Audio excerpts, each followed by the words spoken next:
अक्सर आप लोग विभिन्न देशों की खुफिया एजेंसियों के बारे में पढ़ते हैं, सुनते हैं और फिर खुफिया एजेंसियों से जुड़ी हुई मूवियाँ देखते हैं, फिल्में देखते हैं, उनके एजेंटों के बारे में देखते हैं।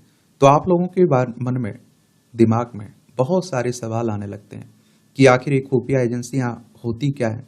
और जो भारत की खुफिया एजेंसी है रॉ, जिसे आप लोग रिसर्च एंड एनालिसिस विंग कहते हैं, हिंदी में से अनुसंधान और विश्लेषण विंग कहते हैं। तो भारत की खुफिया एजेंसी रॉ कैसे बनी और इसके एजेंटों को कैसे चुना जाता है? अगर आपको रॉ का एजेंट बनना है तो इसकी नियुक्ति क्या होगी, कैसे बनेंगे आप? इसी के बारे में एक सामान्य जानकारी हम लोग देखते हैं, इसके बारे में जानते हैं। तो आप लोग देखेंगे कि सन 1965 में भारत और पाकिस्तान के बीच 22 दिनों तक चला युद्ध एक निर्णायक युद्ध नहीं था और भारत का पलटा भारी जरूर था, लेकिन भारत के पास एक गुप्त जानकारी नहीं थी कि पाकिस्तान के पास किस हद तक हथियारों की कमी हो गई है, क्योंकि हमारे पास गुप्त एजेंसी ही नहीं थी, खुफिया एजेंसी ही नहीं थी जो हमें इस तरह की जानकारी इकट्ठा करके दे सकती। और सच ये था कि 22 सितंबर को, कि जिस दिन युद्ध विराम घोषित हुआ, पाकिस्तान के लगभग सभी हथियार खत्म हो चुके थे। उनकी आपूर्ति की भी कोई संभावना नहीं थी, क्योंकि अमेरिका ने पाकिस्तान को हथियार देने पर प्रतिबंध लगा दिया था। और आप देखिए, रॉ के पूर्व प्रमुख शंकरन नायर अपनी किताब इनसाइड आईबी एंड रॉ the rolling stone that gathered moss में लिखा है कि तत्कालीन सेनाध्यक्ष जनरल जीएन चौधरी ने रक्षा मंत्री यशवंत राव चौहान को रिपोर्ट दी थी, सेना पाकिस्तान पर निर्णायक जीत इसलिए हासिल नहीं कर सकी क्योंकि हमें सटीक खुफिया जानकारी उपलब्ध नहीं थी। और इसकी वजह यह थी कि ये जानकारी जुटाने की जिम्मेदारी आईबी के नकारा जासूसों को दी गई थी। इस आलोचना का एक नतीजा जरूर निकला कि भारत ने नई खुफिया agency research and analysis wing raw खड़ा करने का फैसला किया, और जिसकी जिम्मेदारी देश के बाहर खुफिया जानकारी इकट्ठा करना था। Relative and associate welfare association RAW की स्थापना 21 सितंबर 1968 को हुई थी। रामेश्वर नाथ काव, इसने शॉर्ट में आप लोग RN काव भी कहते हैं, को इसका पहला प्रमुख बनाया गया था, और शंकरन नायर को उनका नंबर 2 बनाया गया था। और जो हमारी रॉ है ना, इसकी स्थापना 21 सितंबर 1968 में हुई थी। नई दिल्ली में इसका हेडक्वार्टर देखने को मिलेगा। इन दोनों के अलावा 250 लोगों को इंटेलिजेंस ब्यूरो से रिसर्च एंड एनालिसिस विंग से में ट्रांसफर किया गया था। और सन 1971 के बाद रामनाथ काव ने सीधे कॉलेज और विश्वविद्यालयों से रॉ के एजेंट चुनने की परंपरा शुरू की थी। नतीजा ये हुआ कि रॉ में काम करने वाले कई लोगों के रिश्तेदार दोस्तों को संगठन में नौकरी मिली, और मजाक में इसे relative and associate welfare association कहा जाने लगा। लेकिन 1973 के बाद ये परंपरा बदली और सीधे लिए गए लोगों को कड़ी प्रतिस्पर्धा और कई तरह के इम्तिहानों से गुजरना पड़ा। नितिन गोखले अपनी किताब RN काओ जेंटलमैन स्पाई मास्टर में लिखते हैं कि पहला टेस्ट मनोवैज्ञानिक टेस्ट था। इसमें जो आप देखते हैं कि जिन्हें लिया जाता है रॉ एजेंटों के लिए, उनकी कड़ी प्रतिस्पर्धा होती है एक तरह से, और इम्तिहान होता है।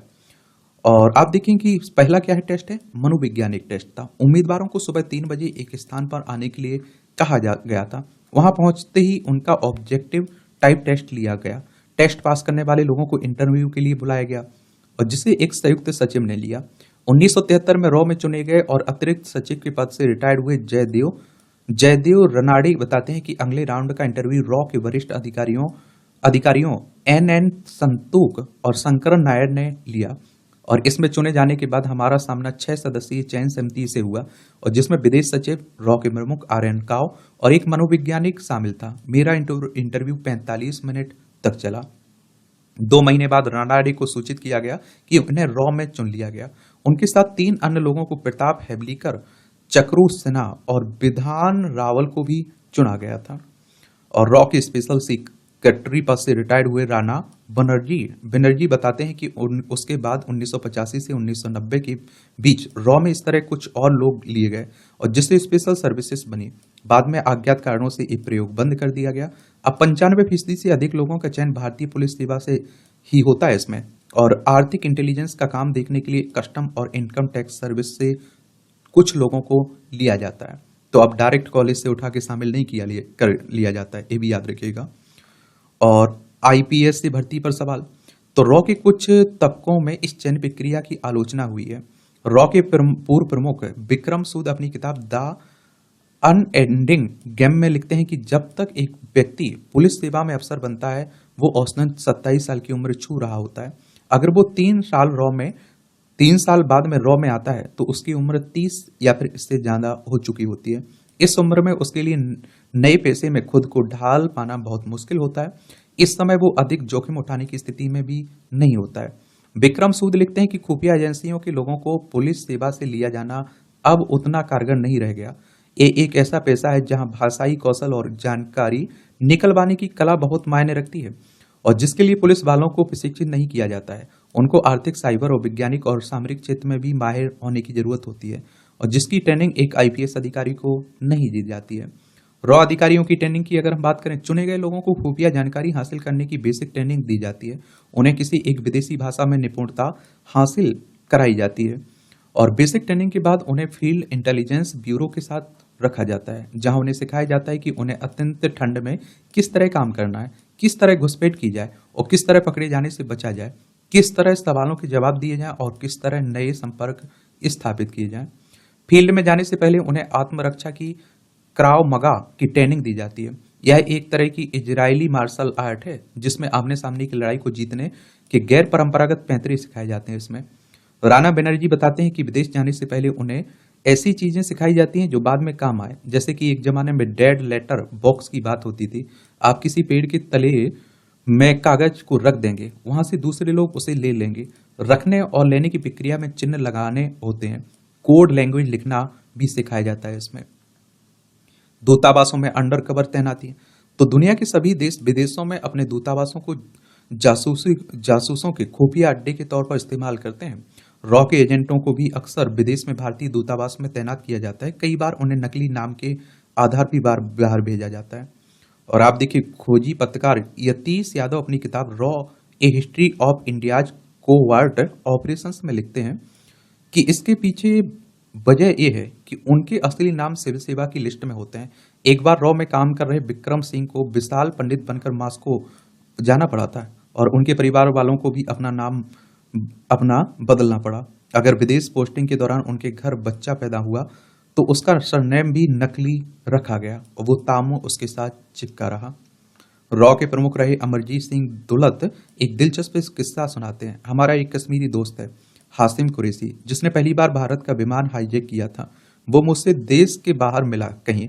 जब हमने हाथ मिलाया तो मैंने कहा मेरा नाम दुलत है। वो कहने लगा वो तो ठीक है, अपना असली नाम तो बता दीजिए। मैंने हंसते हुए कहा कि कहां से उसे लाऊं, असली नाम यही है। बाद में कहने लगा तुम ही हो जिसने अपना असली नाम बताया।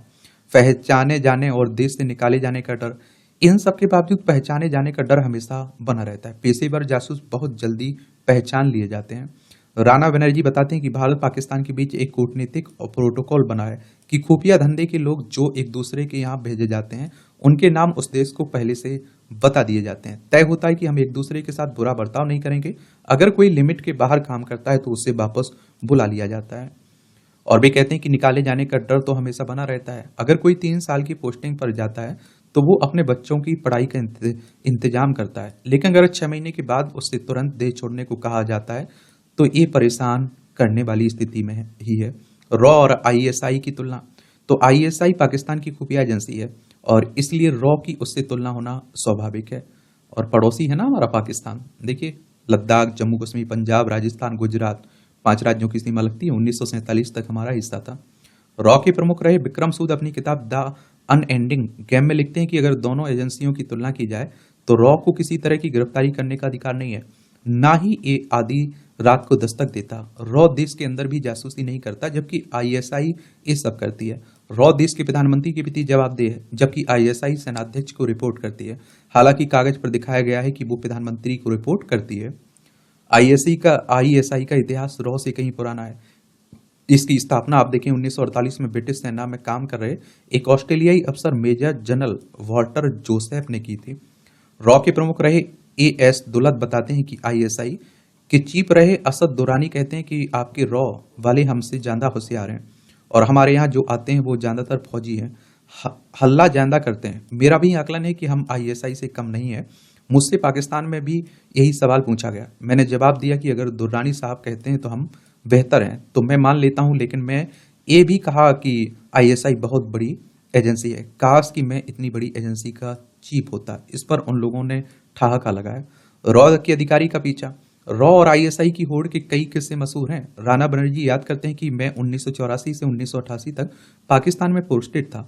हमारे साथ हर समय आईएसआई के लोग होते थे, हमारे घर के सामने बैठते थे, शिफ्ट होती थी उनकी सुबह 7:30 से 7 शाम 8 बजे तक। और विनय जी याद करते हैं कि हम ट्रेनिंग दी जाती थी कि आपको नजर रखने वालों के गैप्स देखने हैं, फिर उसके मुताबिक अपना काम करना है। एक बार वे मेरा पीछा कर रहे थे, मैंने डायवर्जन रूट लेकर अपनी गाड़ी रोक दी। जब उन्होंने देखा कि मेरी गाड़ी नजर नहीं आ रही तो उन्होंने अपनी कार मेरे घर की तरफ दौड़ाई। जाहिर है कि मैं वहां नहीं था। वापसी में उन्होंने मुझे अपनी कार से आते देखा और मैंने उन्हें चिढ़ाने के लिए अपना हाथ हिलाया। इस पर वो काफी खिस्से आए हुए। रॉ अधिकारी का कोपेनहेगन तक पीछा। रॉ के प्रमुख रहे शंकरन नायर अपनी आत्मकथा इनसाइड आईवी एंड रॉ the ruling stone that gathered moss में लिखते हैं कि 1970 और 1960 से 1970 के दशक में खान अब्दुल गफ्फार खां के बेटे वली खां लंदन में निर्वासित जीवन जी रहे थे। वो पाकिस्तान के नए प्रधानमंत्री बने भुट्टो के धुर विरोधी थे। वो राजनीतिक और नैतिक समर्थन के लिए इंदिरा गांधी को एक संदेश भेजना चाहते थे। मुझे उनसे मिलने के लिए कहा गया। नायर लिखते हैं कि ये मुलाकात किसी दूसरे देश में होनी थी क्योंकि लंदन में भी पाकिस्तानी दूतावास उनके ऊपर नजर रख रहा था। मैं पहले लंदन गया, फिर वहां से डेनमार्क की राजधानी कोपेनहेगन गया जहां मैं नाश्ता कर रहा था। तो मैंने अपने पीछे की मेज पर कुछ लोगों को उर्दू बोलते हुए सुना। मुझे शक हो गया कि वो लोग आईएसआई के एजेंट थे।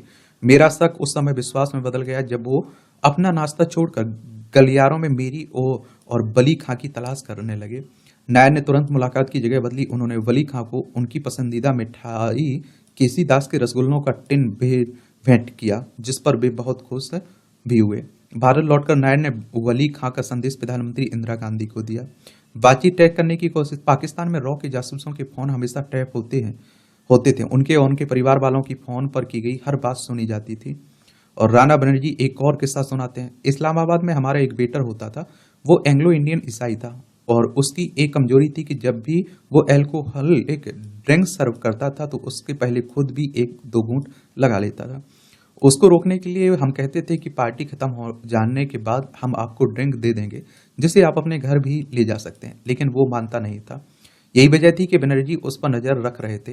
वे लिखते हैं कि एक बार मैंने देखा कि वो अजीब तरीके से खड़ा हुआ था और अपने पैरों से कोई चीज मेज के नीचे खिसका रहा था। मैंने देखा कि वो एक छोटी सी माचिस की डिबिया जैसी चीज थी। दरअसल वो डाइनिंग रूम में एक हेयरिंग डिवाइस लगा रहा था। खैर, मैंने उस डिवाइस को बंद करके अलग रख दिया। पार्टी होती रही जैसे कुछ हुआ ही नहीं ना हो। अगले दिन हमारे राजदूत ने पाकिस्तान के विदेश मंत्रालय को इसकी शिकायत की। किरकिरी तो हुई मगर तारीफ नहीं। याद देखिए, सन 1999 में रॉ की बहुत किरकिरी हुई जब कंधार हाईजैक के बाद भारत को 3 खतरनाक चरमपंथियों को छोड़ देना पड़ा। और यही नहीं, रॉ के तत्कालीन प्रमुख एएस दुलत मसूद अजहर मुस्ताद अहमद जरहर को अपने विमान में बैठाकर श्रीनगर से दिल्ली लाए, जहां से जसवंत सिंह उन्हें अपने साथ कंधार लेकर गए। और जिस तरह IC 814 विमान को अमृतसर से लाहौर के लिए उड़ जाने दिया गया, उसकी भी बहुत आलोचना हुई। दुनिया के अन्य जासूसों की तरह रॉ के जासूसों के सीने पर कभी कोई तमगा नहीं लगा। कम लोगों को पता है कि कारगिल युद्ध के दौरान पाकिस्तान से आए घुसपैठियों के खिलाफ पहली सफल मुहिम सीमा पर तैनात रॉ के 80 लोगों ने चलाई थी और इनमें से कुछ लोग जीवित वापस नहीं लौटे थे, और लेकिन उनके नामों को कभी उजागर नहीं किया गया। और यतीश यादव अपनी किताब रॉ a history of covert operations में लिखते हैं कि कारगिल की लड़ाई के बाद रॉ के वो लोग चुपचाप खड़े रहे जिन्होंने अपने दोस्त और साथी इस लड़ाई में खोए थे। एक जासूस ने, जिसका कोड नेम रहमान था, रॉ के उच्च अधिकारियों से कहा कि उन लोगों के बलिदान को सार्वजनिक रूप से स्वीकार किया जाए और जिन्होंने देश के लिए अपनी जान की कुर्बानी दी। जब उस समय की राष्ट्रीय सुरक्षा सलाहकार प्रधानमंत्री के प्रधान सचिव विजेश मिश्रा तक एक प्रस्ताव पहुंचा तो उन्होंने इसका विरोध किया। यतीश यादव लिखते हैं कि किसी तरह वाजपेयी तक ये बात पहुंच गई। प्रधानमंत्री निवास के एक बंद हॉल में उन 18 रॉ अफसरों के नाम और कारगिल की लड़ाई में उनकी कारनामे जोर से पढ़े गए। रॉ के इतिहास में पहली बार इन योद्धाओं को खास पदक प्रदान किए गए। वाजपेयी ने रॉ के उच्च अधिकारियों से हाथ मिलाए और इन गुमनाम वीरों के बलिदान के लिए आभार भी प्रकट किया। और इस समारोह का कोई रिकॉर्ड नहीं रखा गया, ना ही इसका कोई विवरण अगले दिन के समाचार पत्रों में छपा। तो इस तरह से आप देखेंगे ये कहानी है हमारे देश की खुफिया एजेंसी रॉ की, और इसके लिए आप लोगों को पुलिस सेवा में जाना होगा, उसी के बाद आप लोग इसमें पहुंच पाएंगे रॉ में। और कड़ी ट्रेंडिंग होती है, इसमें दो राय नहीं होनी चाहिए आपको। चलिए, और किसी के बारे में, किसी टॉपिक के बारे में बात करनी हुआ तो आप लोग बता सकते हैं, उसके बारे में भी हम लोग बात कर लेंगे। धन्यवाद।